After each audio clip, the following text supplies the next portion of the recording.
伯母、小婶儿，麻烦你们把所有的布料都剪成一块块，能遮住口鼻。夏宁详细的描述了一下口罩的结构，以图让他们先赶一批出来戴上。好，我们明白了。你们俩赶紧去通知胡领头，跟他说一声这边的情况，让他立马把两边的人隔开，最好离得远一些。啊，还有，必须让所有人都戴上口罩，捂住口鼻，不要近距离的说话接触。这瘟疫的关键就在于口沫的传染。金泽，你留在这儿护着家人的安全，防止一切意外与变动。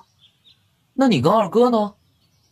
我要跟他回去一趟，所以在我们离开的这段时间，你们一定要注意自身安全，不要再接触任何一个难民，明白吗？我们很快就会回来。好，你们放心，我会好好守在这里的。若有人问起，就说我们去想办法了。好，知道了。夏宁迅速进入了马车里，偷偷地从自喷空间里拿出了一些干粮，以及一些可以充当防身的武器。哎，静泽，你过来，这些东西。夏宁实在不放心宋家人，很担心在他俩离开后，这边后续的维安工作会不会出现什么意外状况，所以他必须要多留一些防身的东西，以防万一。好，二嫂，我都记住了，你放心。宋少卿，我们骑3轮车离开。行。文家很是诧异，这是出什么事儿了？宋二爷他们俩怎么如此神色匆匆地驾车离开？胡领头，有犯人跑了呀！你闭嘴！你瞎叫什么呢？小心我揍你哦！啊！你别过来啊！哼，胆小鬼！你说什么？确定是瘟疫吗？暂时还不能确定，但夫人已经说了，不管那些难民中是否感染了瘟疫，当下咱们最要紧的就是做好预防措施。夏姑娘所虑有理，咱们如今已处在清河县的地界上，理应多谨慎一些。爹，那我跟弟妹过去帮帮忙吧。也好，你们过去听从安排就行。是。另一边，坐在马车上吃着晚膳的胡大志，听完麦冬的讲述后，顿时就坐不住了。竟是瘟疫！只是他万万没想到，竟然会是瘟疫。宋二爷人呢？我家主子样小的向你转达一声，他与夫人去想办法了，所以暂时要离开一阵儿。不过他们有交代。是夏姑娘交代的。如此说来，可是夏姑娘有治疗的办法？这小的就不知道了。不过我家夫人见多识广，确实知道很多我们不知道的事儿。既然如此，那想必夏姑娘是知道一些了。那好，我这就去安排。胡大志不由松开了眉头，心里暗暗祈祷宋二爷两位能带回来好消息。21世纪，荣城。来，先杀杀细菌病毒吧。回到熟悉的现代家中，夏宁立马找出了家里的消毒酒精，照着两人全身上下就是一阵狂喷。赶紧换衣服吧。夏宁完全是争分夺秒，一边走路一边拿着手机快速下单。走出小区后，两人直奔附近的大药房，按照清单上的物品就是一阵买。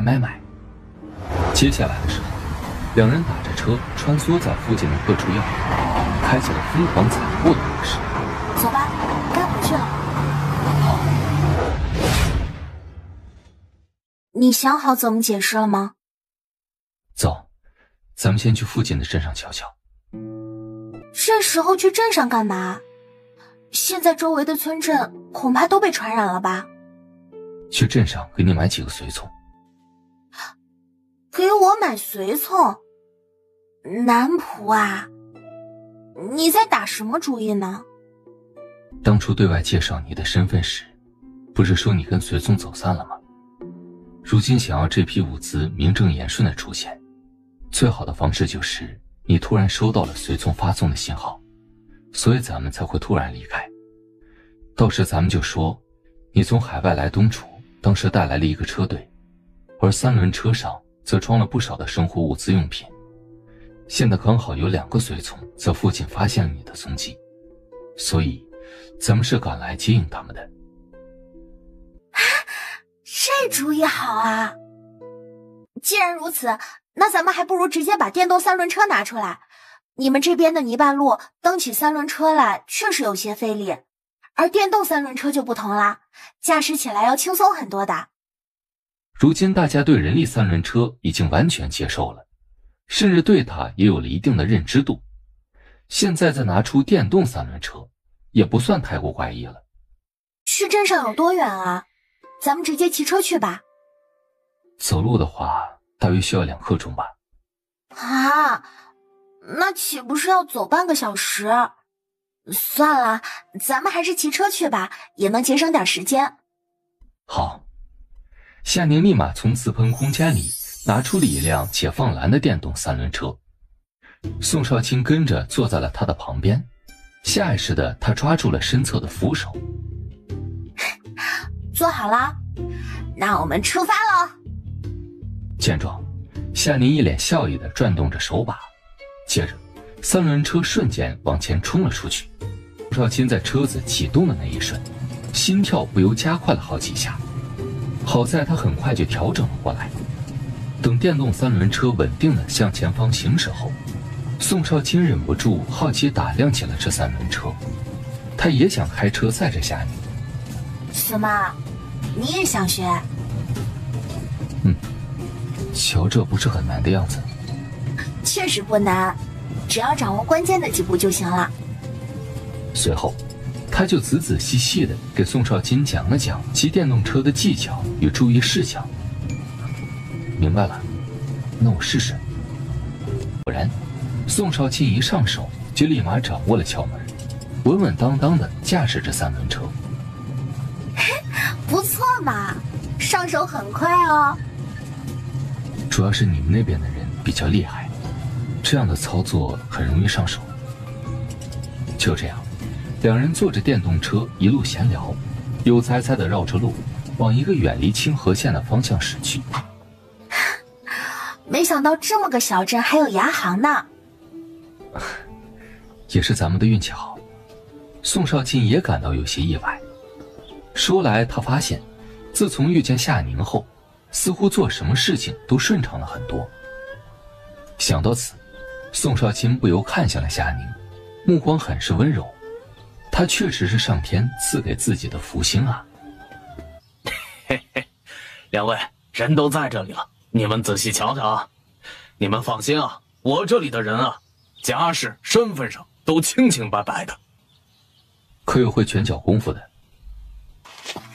回公子，小的会点拳脚。之前是做甚的？小的叫李江，今年20，小的时候就被买进镇上马员外家当家丁，长大后就负责看家护院，跟着领头学了点皮毛。前几日因担心瘟疫传染，马家打算举家外迁，但嫌家中的下人太多了，因此小的就被转送到小的还识了一些简单的字。你先退到一边候着吧，其余人呢？小的叫虎子，今年18，之前是在富春楼跑堂的。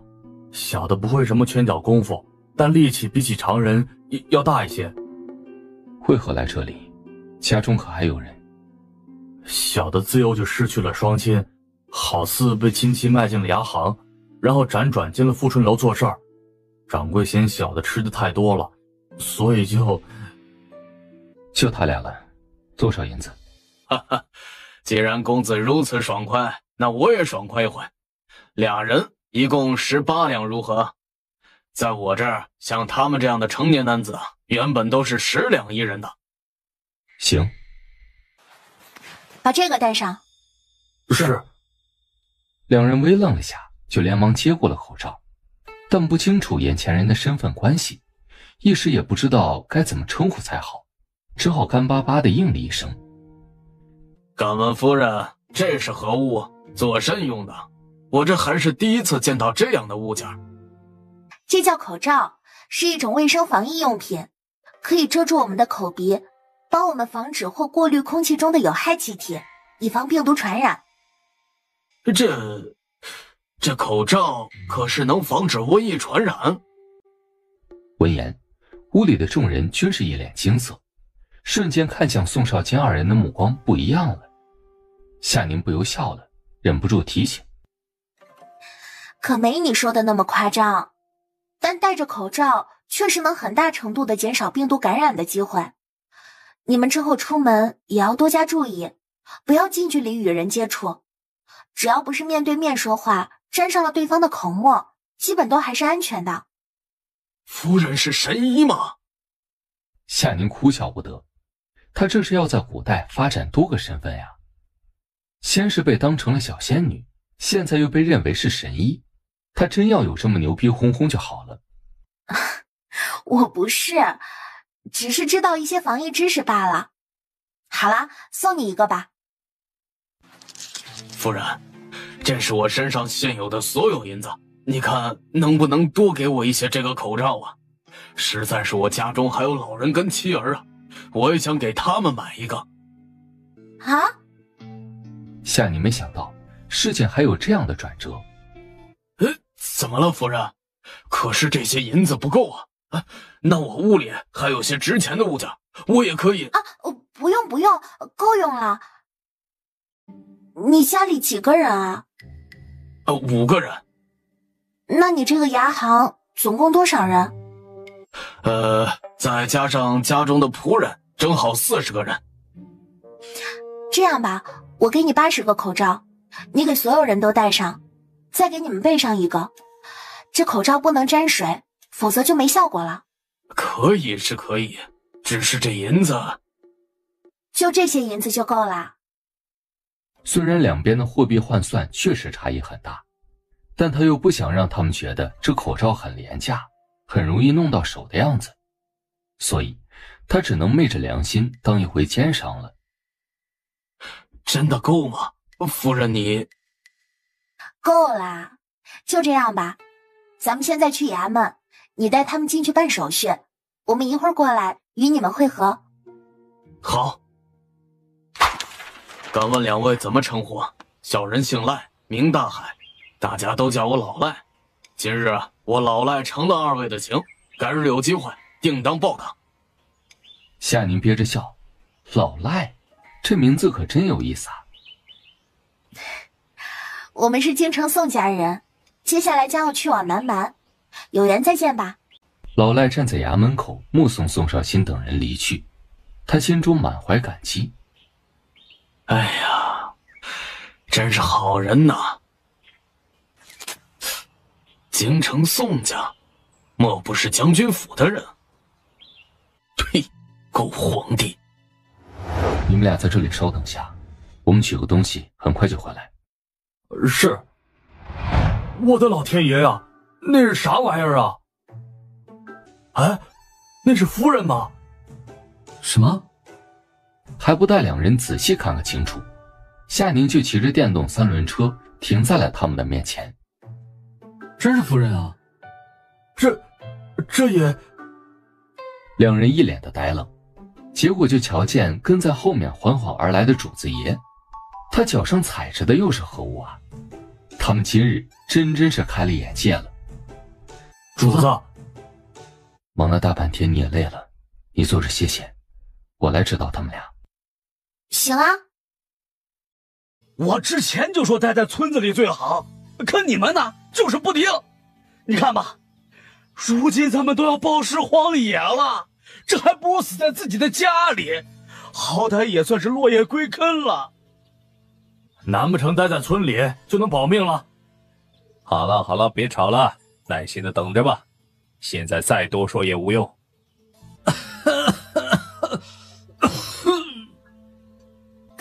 渴死你算了，真是个害人精啊！咱们这么多人都要跟着你陪葬了，你满意了？你说你，既然都已经被传染了，干啥还跟着逃出来呀？就是嘛，这不是祸害人吗？老实点儿。哎，官爷，既然他们几人有可能染上了瘟疫，那就直接把他们烧死好了呀，干嘛把我们也圈了起来呀？我们有没有感染？对呀，我们都好好的，身体也没什么毛病。你们怎么能这样啊？我儿子没被传染，他只是染了风寒而已，过几日就好了。不要烧死我们呀！我们只是前日受了凉才引起的咳嗽啊！都给我闭嘴！谁要是再嚷嚷一句，老子直接鞭子伺候。哎，他们回来了！啊，是宋二爷！夏姑娘他们回来了。我的娘哎，他们这是架着什么玩意儿啊？啊，他们正朝我们冲过来了！速度好快啊！天哪，那是什么东西啊？比马车还快呢！后面好像还坐着人。宋二爷看着宋少卿与夏宁从车上下来，胡大志满怀激动。这一刻，他没有发现自己已经渐渐以宋少卿为首，把他当成了队伍的主心骨先来着。辛苦你了。你们回来了就好。夏姑娘，这两位，这2个是我的随从，之前我收到了他们的信号，所以我就带着宋少卿去接应他们了。什么？那……胡大志顿时气严了，不是说他们俩去想办法了吗？怎么去接了2个下人了？那瘟疫怎么办呢？哎，胡领头，你别急嘛，我们之所以急着去接应他们，就是为了他们车上的东西。你看，这是……夏姑娘，你就别卖关子了，真是要急死我老胡了。当初我从家里带来了一支庞大的车队，可惜路上遭遇变故，大家被迫四处分散。好在我这2个随从找来了，他们的车上刚好带着医药物品，暂时能解了我们的燃眉之急。医药物品？夏姑娘，你是说这些药品能救治瘟疫吗？不能。不能？你不是说这些药品能解我们的燃眉之急吗？怎么又不能治瘟疫了呢？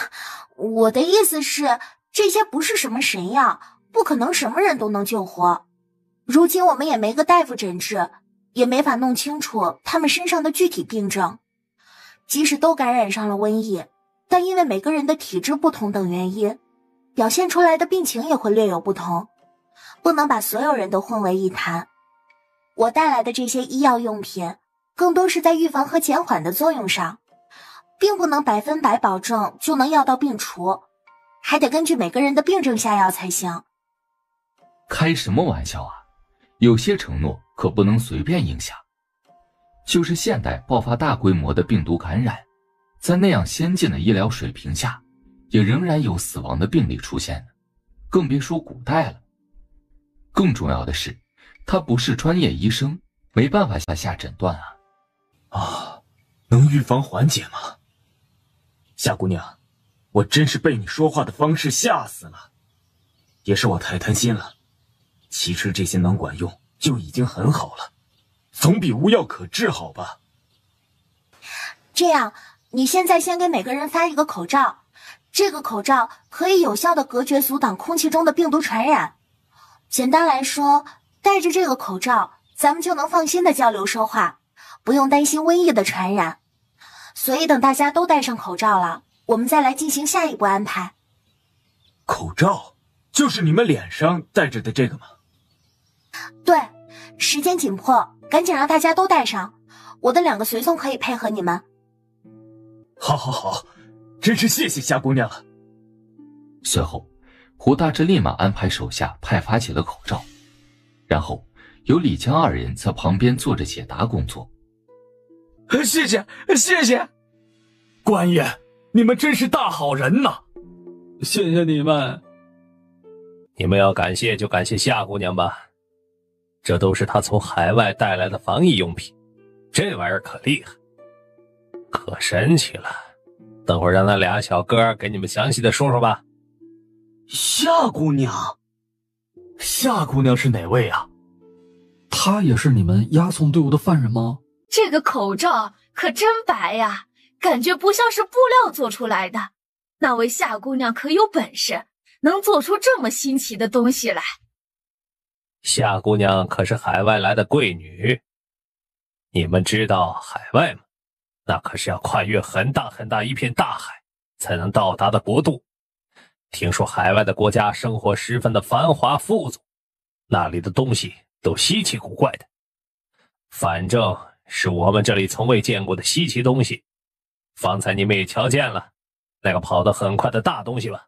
村民们不自觉地点了点头，脸上的表情很是专注、好奇。那是从海外来的三轮车，知道什么是三轮车吗？你们肯定不知道，就是不用牛马牵引，靠着我自己双脚就能驾驶的车子。哎呀，总之海外东西稀奇着呢，但凡夏姑娘拿出来的东西就没有一个不好的。重要的是夏姑娘为人善良，还特别的平易近人。宁宁，你回来了，怎么样，还顺利吗？夏宁眉眼一弯，很顺利，我的事晚点再说吧，咱们现在先把防疫工作安排起来，事情还多着呢，赶紧先把口罩戴上吧。啊，你们缝制的口罩暂时就不用了。好。夏宁从电车上拿出了一支体温枪。天荣，你去让文家都过来一下。好嘞，夫人。你们都站着别动，我给你们测一测体温。一排人扫下去，夏宁不由松了一口气。目前宋家人的体温都很正常。怎么了？我们都没事吧？放心，目前大家的体温都很正常。等我再统一给你们讲讲如何个人防疫。真的吗？没事就好。这时，文家众人跟着曹天荣走了过来，于是夏宁又拿着体温枪给他们来了一遍。体温都正常。太好了。夏宁把手中的体温枪塞给了宋少卿。接下来这个工作就交给你了，你找几个人来教他们使用这个体温枪，让他们给两边的队伍都测一遍体温，有发烧现象的就单独列出来。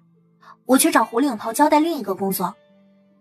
在回来的路上，两人就交流过了，如今就是收编押送队伍最好的时机。虽然借助这件事的性质不太好，但确实是不可错失的良机啊。夏姑娘，你来了，口罩已经发完了。麻烦胡领头啦，二爷正带人准备来给大家测一下体温，而我们接下来要做的就是给周边的环境杀毒，以保我们所在的地方不会滋生出病毒。这一个陌生的词汇听得胡大志糊里糊涂的，但他知道照着夏姑娘说的做总不会有错的。好，夏姑娘，你直接说怎么做就是，我们听你指挥。有关防疫的知识我会晚一点做统一的讲解，但现在我们首要的任务是要先确保我们所在环境是安全的，所以我们首先要把所有人的身体情况摸查一遍，然后把周围的环境进行消毒，这样咱们才能安心开展下一步的防疫工作。我明白了，咱们都听夏姑娘你的吩咐。这里面是消毒器，你安排几个人跟我学一下，然后把我们所在的这片地方都挨着喷洒一圈，消灭有可能携带的瘟疫病毒。好，没问题，送我一个吧，我也跟着学习下。胡大志很是积极主动，这样难得的学习机会，他要是不跟着多学一学，长长见识，那真是白白错失机会了。试问，这世上有几个人懂得防疫呀？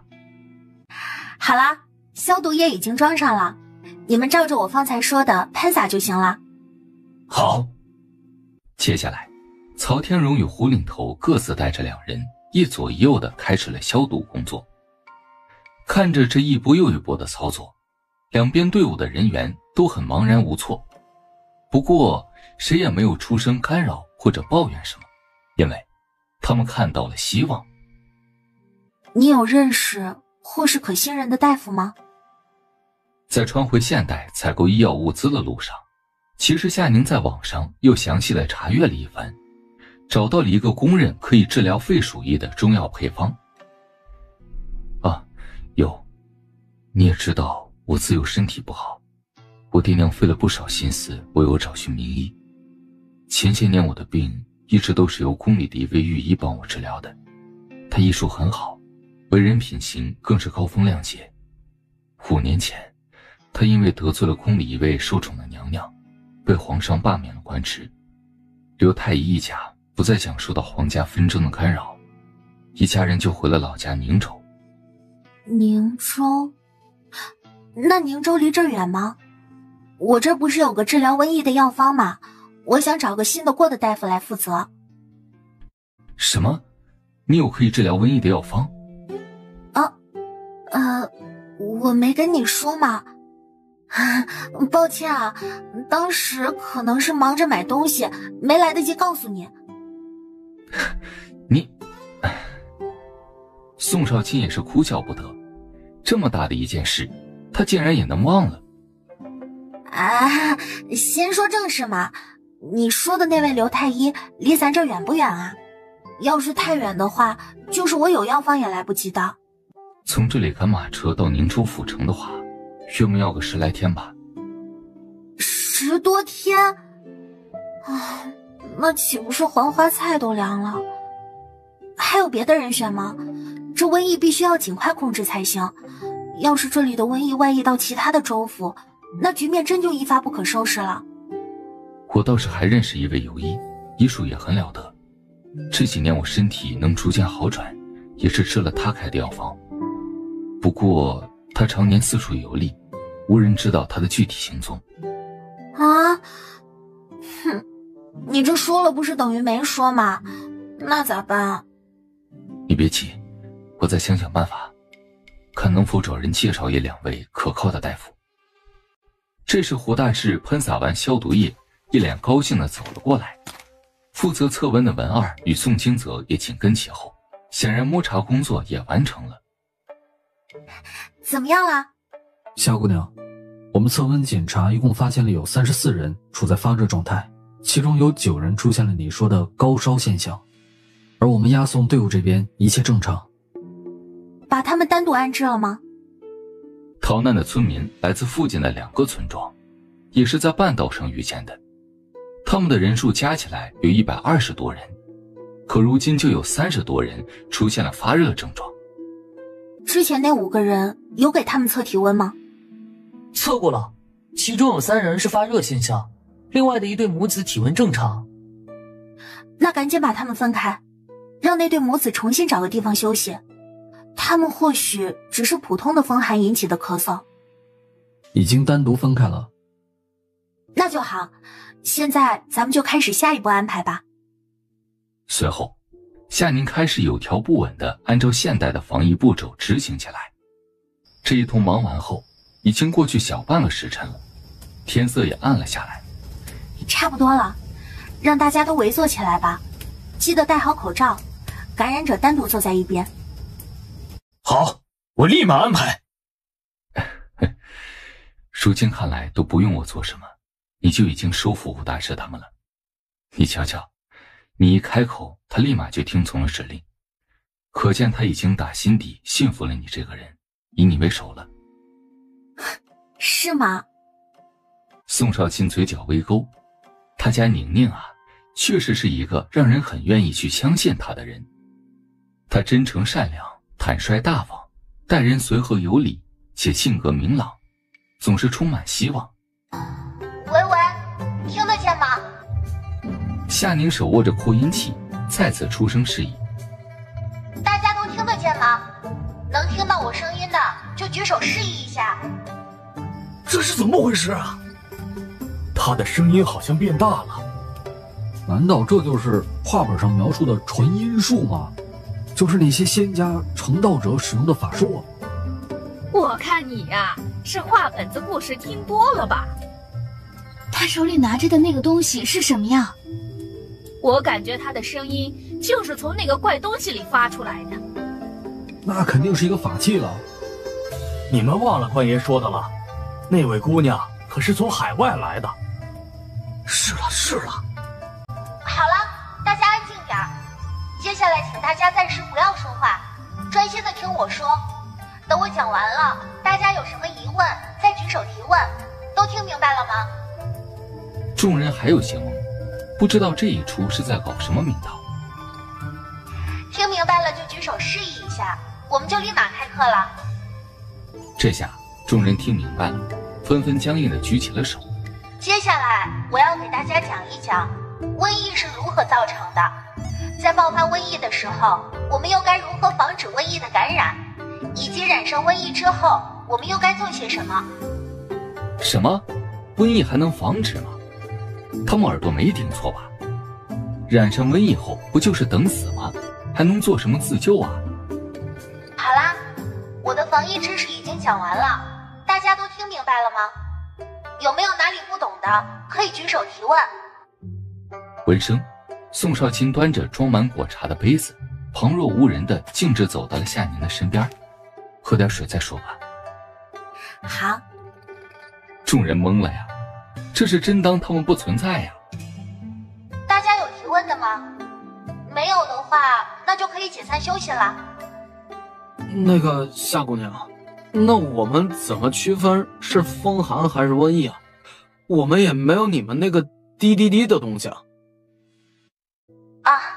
这个简单，一个是借助医疗用品，一个就是观察对比症状。感染瘟疫与风寒的时间及症状表现是有不同的。接着，他把自己所知道的知识以及经验又详细的讲了一遍。我这里还有一样可以明确判定是否高烧的东西，可以让大家省去不少麻烦。夏宁微顿了一下，他怎么突然有一种现场营销的既视感呢？所以他这是在古代当起了营销头头了吗？什么呀，夏姑娘？夏姑娘，你说是什么东西啊？体温计，一个可以快速帮大家测量身体体温的医用品。多少是低烧，多少又是高烧，一测就知道。总之非常方便。体温计？那个东西是不是很贵呀？是要我们买吗？对啊对啊，我们都是种地的村民，家里也没啥银子。夏姑娘，咱们都是逃难出来的，身上哪有啥值钱的东西呀？你行行好，帮帮大伙吧。是啊，夏姑娘，您就行行好吧。官爷都说夏姑娘你是个大好人，你有好几车的东西嘞，就帮帮咱们吧。闭嘴！都嚷嚷什么？当真是赶集啊！叫嚷着的众人吓得够呛，立马闭上了嘴巴，缩着脖子，一脸后怕的样子。呸！什么玩意儿？有东西卖给你们就不错了。要知道，夏姑娘带来的那些东西，那是整个东楚都买不到的好东西，岂是你们想买就能买的？还尽享着一文钱不花的美事，你们趁早有多远滚多远吧！夏姑娘，谢谢你的救命之恩，要不是你，我们母子俩就要被当成感染瘟疫的人了。听说之前我们喝的那些药也是你们提供的，真的谢谢你们。我儿子喝了药，现在也好多了，感谢你们赠的药，还给了我们口罩，甚至还教了我们那么多防疫知识。这份恩情我们定会记在心中，日夜祈祷菩萨保佑你们。你放心，我们不是不知感恩的人。实在是一年到头，我们庄稼人也攒不了多少钱，但我们可以拿别的东西跟你交换，你看行吗？当然可以。谢谢夏姑娘。紧跟着，村民们竟也纷纷跟着跪拜起来。这份感激之情早就该表达的。大家赶紧起来吧，咱们还是说说体温计的事儿吧。果然，杀手锏一出，村民们瞬间欣喜地站了起来。这体温计我带来的也不多，没办法让你们人手都有一个，所以你们商量一下，大家组团买一个共用的吧。这样一来，你们也能少花一些钱。那多少银钱一个呢？288文吧。这个价位也是他估摸着大家的经济能力定下的。如果是10人组团购买的话，平摊下来不到30文钱，这应该在村民们能承受的范围内。谢谢夏姑娘，多谢夏姑娘便宜卖给我们，谢谢。不用谢，能帮到大家我也很高兴。夏姑娘，你真是大好人呐！对呀，也是咱们运气好。娘让我告诉你一声，你说我好了。好，我知道了。乡亲们，忙活了这么久，也到饭点了。宋家的2位太太为大家熬煮了1锅米粥，晚上气温较凉，大家吃点热乎的，身体也能暖和一些。还有米粥喝。哎呦，菩萨保佑啊，咱们真是走了运了。这宋家真会来事儿啊，了不得呀！今日我算是见识到了护国将军府的底蕴了。可不是嘛，瞧瞧，同样是流放犯，人家一路上还能收获人心，咱们一家都干了啥？这能耐可不是寻常人能有的。你们还好意思说呢？要不是你们，我们也不至于落到现在这个尴尬的处境啊！都怪你们爷儿几个，没事去招惹宋家干嘛？你瞧瞧文家多聪明啊！如今在宋家后边混的那叫一个风生水起，什么好处都少不了他们文家那一份儿。靠着树枝休息的曹老大，听着儿子儿媳妇们的对话，心情更是怅然若失。一步错，步步错呀！他们当初就不该打宋家的主意，是他们太自以为是了。爹，该喝药了。看着手中的空碗，曹莹莹的嘴角扬起了一个浅浅的笑意。府城那边到现在都没动静吗？宋少卿神色肃然，这显然是府城不想沾上清河县这个麻烦啊。我估计清河县的情况怕是严重了，我派去的人并没有进入县城，据说这几日已经禁止任何人进出了。这些消息还是从守门士兵那里打听到的。这事儿长的，距离瘟疫事发已有1个多月的时间了，至今却没有任何的动静与指令，这其中是什么意思，不言而喻。难道就这样放任不管了，由着他们自生自灭吗？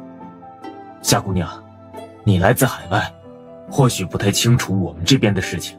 在咱们东楚根本没有医治瘟疫的办法，每次爆发瘟疫也只能硬扛着，实在没办法控制了，就会选择封锁处理。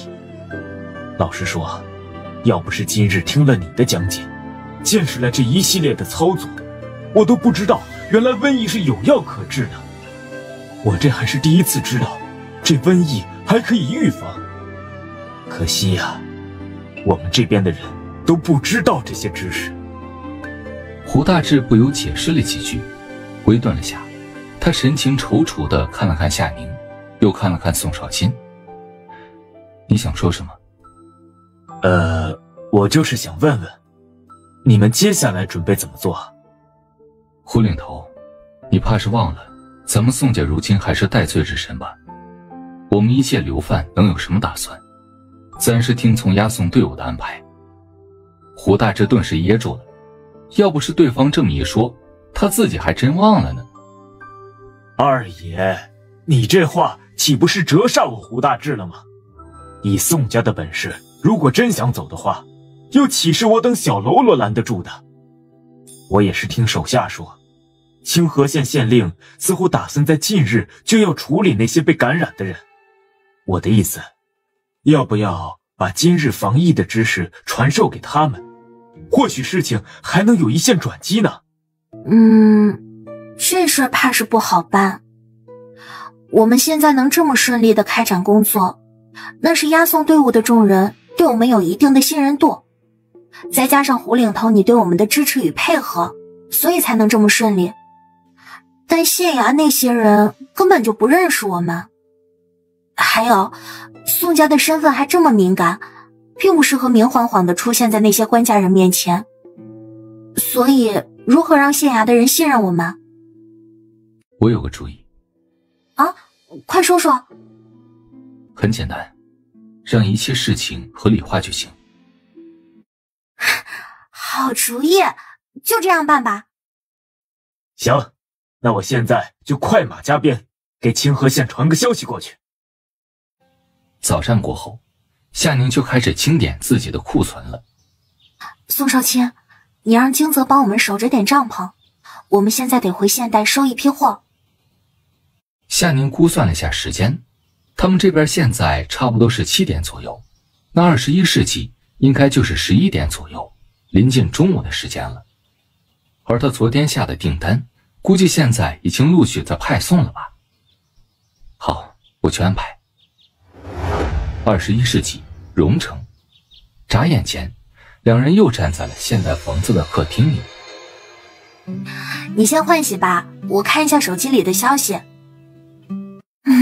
选哪个好呢？怎么了？是货件出什么问题了吗？这屏幕上有50组数字，你帮我选一个呗。这是作何啊？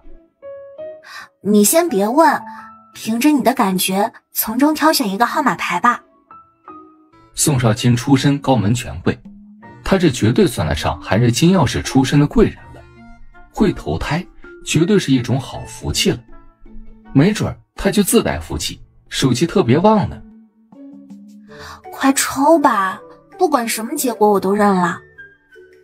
就他了吧。19号。怎么？这数字不好吗？夏宁笑了笑。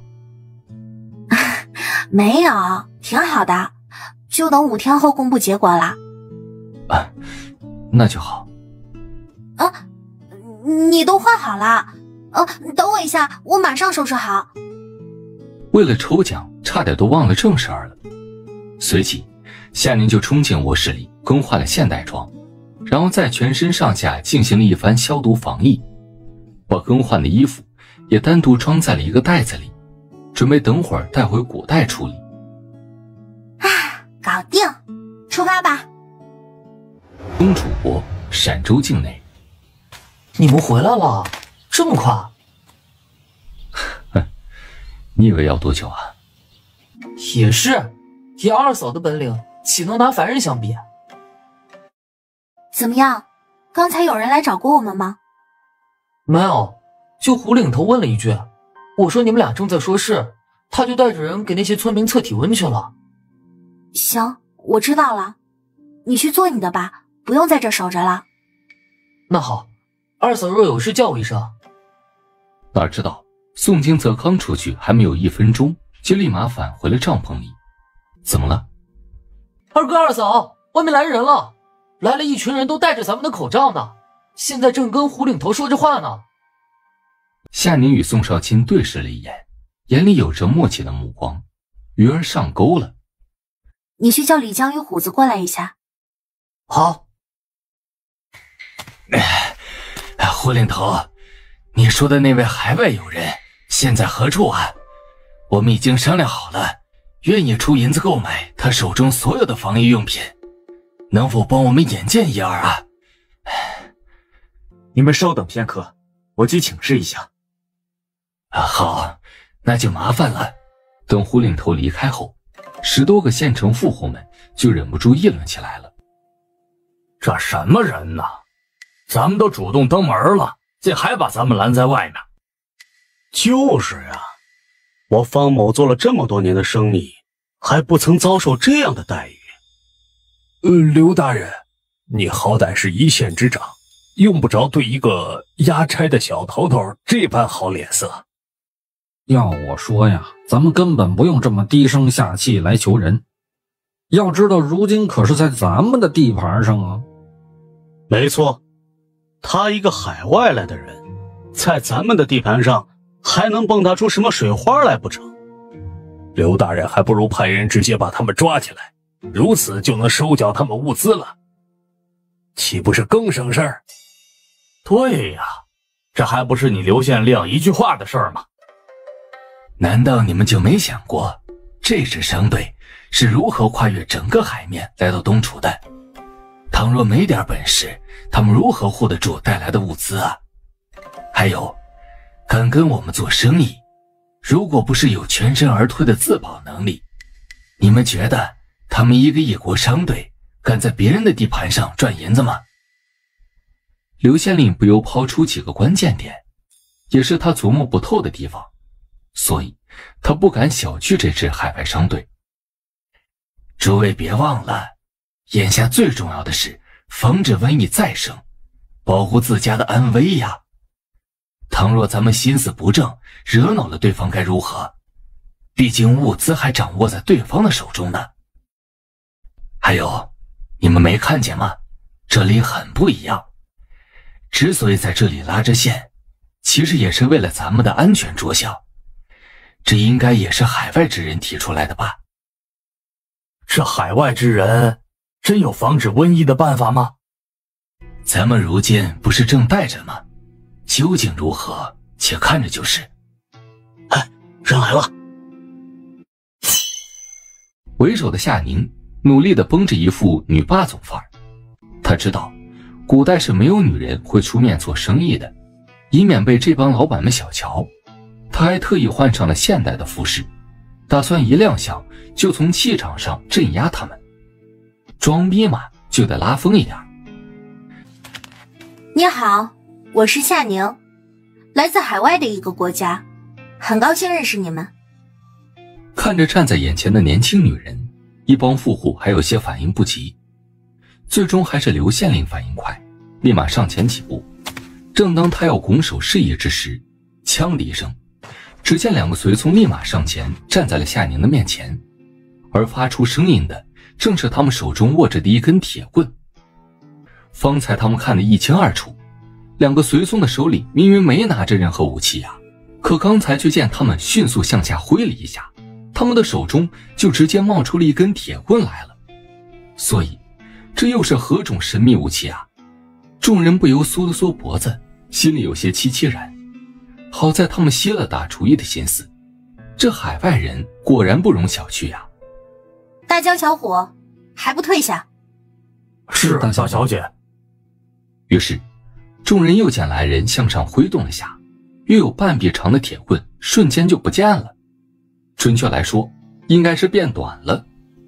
不好意思啊各位，这是我家族派来的保镖，不太懂你们东楚这边的礼仪，方才之举也是为了保护我的安危。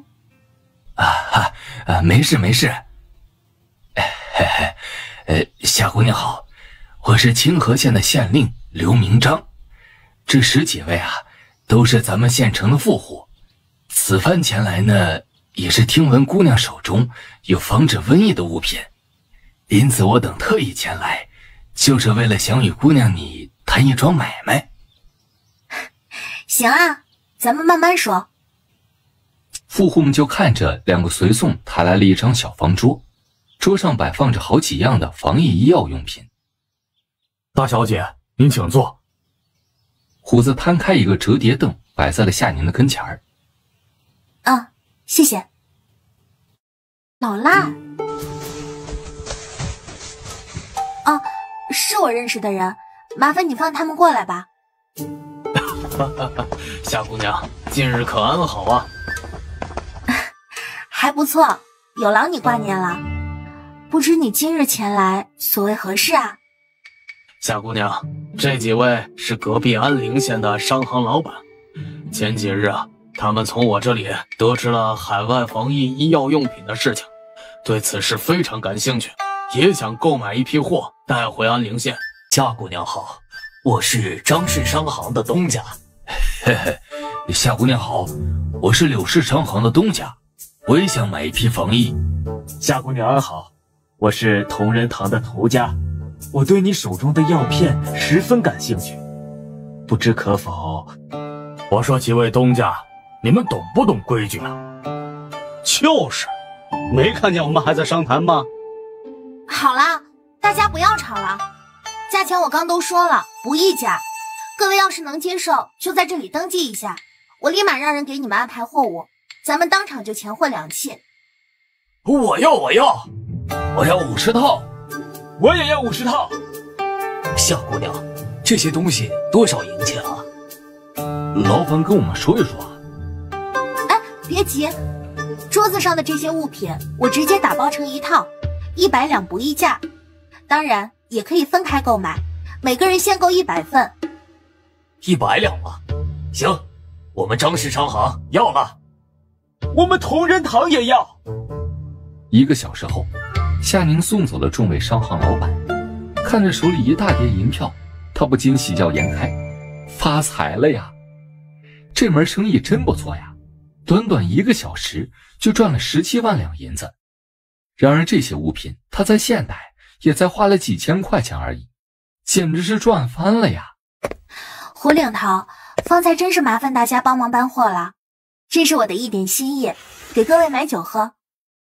这哪行啊，我们不能收，反正大家现在也是闲着，帮忙搭把手而已，算不上什么。再说了，之前你还送了我们一套防疫物品，我们都不知道该怎么感谢才好。如今能帮你做点，大家心里也舒坦，哪能再收你的钱呀？胡领头，一码归一码，刚才大家辛苦一场，我给大家付点酒钱也是应当的。夏宁直接把银票放在胡大志的车辕上，就转身回宋家营地休息了。一大早就忙个不停，先是穿回现代收货，又穿回古代卖货，不知不觉他还真成了时空倒卖商了。这桌上的东西想必你们都见过了吧？现在我再详细的给各位介绍一下。这一套防疫医药用品介绍下来，彻底把富户们镇住了，听得那是一愣一愣的呀，惊掉的下巴就没有合拢过。敢问夏东家，这些东西都价钱几许啊？全部一整套打包的话，一口价100两。如果你们要分散着购买的话，价钱就各有不同了。什么？100两？那请问这里的每一样有多少分量啊？我数了一下，桌上总共有9样物品，岂不是每一个物品就要11两银子？这定价会不会太高了点儿？对呀，药物贵一点咱们倒能接受，可这手套还有什么温度计的，也值10来两银子吗？夏东家，这价钱就不能再便宜点吗？抱歉啊各位，100两不议价。要不是想着有更多人能用上这些医药用品，我的定价只会更高。而且诸位仔细瞧瞧，这口罩一袋里可是有100个那么多。还有，这一桶消毒液可以分成多少个小瓶子？再者，这冲剂一包里可有50个小袋呢。还有这个，分量很足了。可这……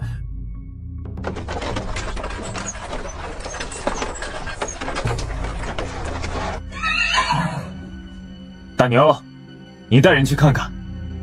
哦，好嘞。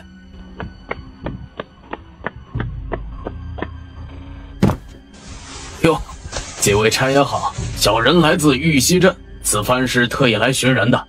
敢问这里是否有一位海外来的夏姑娘啊？你是何人？找夏姑娘何事？啊，小人姓赖，名大海，之前与夏姑娘有过一面之缘。此次前来是有要事找夏姑娘相商的，麻烦差爷通融一下。至于宋二爷的名头就不便对外提起了，毕竟他如今的身份还是有些忌讳的，不宜有过多的牵扯。更重要的是，他也不敢随意暴露那位爷的行踪啊。行，你先候着。见大牛前去禀报，老六这心里啊总算安稳下来了。他连忙走到后面的几辆马车跟前，知会了一声：“几位老爷这边请。”夏姑娘，有个自称叫赖大海的人找你，他说他来自玉溪镇，有事要找你相商。今天真是辛苦你了。看到这么多银票，瞬间就觉得不辛苦了。这些银票都是你的了，快去收起来吧。闻言，夏妮也不再犯财迷了，利索地把银票收进了瓷盆空间里。要不把配方就交给那个刘县令，我瞧着他人还不错。我已经让麦冬去打听城里的大夫了。是吗？那就好，还是得先摸摸对方的品性才能放心。二爷，大小姐，麦冬带人回来了。古神医。哦，是你小子。你们认识？宁宁，这个就是我之前跟你提起为我治病的大夫。你好，古神医。这女娃是？古神医，她叫夏宁，来自海外，是与我定下婚约还未过门的妻子。一旁的夏宁在听到妻子这个称呼时，不禁有些脸红心跳，实在是宋少卿的态度特别的郑重，从他的语气里竟让他感受到一种格外的重视与认真。你小子什么时候定过亲事了？这事说来话长了，总之是在我出生之时就定下的，因为这些年断了联系，所以就不曾对外提起。我们也是前段时间才相认的。哦，原来如此啊。古神医怎么会在此啊？你不是周游列国去了吗？难道你也是为了清河县瘟疫一事来的？没错，老儿前段时间就返回了东楚，今日正好在安陵县施诊，却听到清河县这边闹起了瘟疫，于是就赶过来瞧瞧。没想到半路上听闻有神药出现，可医治瘟疫，老儿对此很是好奇呀。这千百年来无人能够完好的治疗瘟疫，因此我就跟着马车一路追了过来，恰巧在路上遇见了麦冬，所以有神药的就是你们。如果传言说的是海外之人的话，那应该就是宁宁了。哦，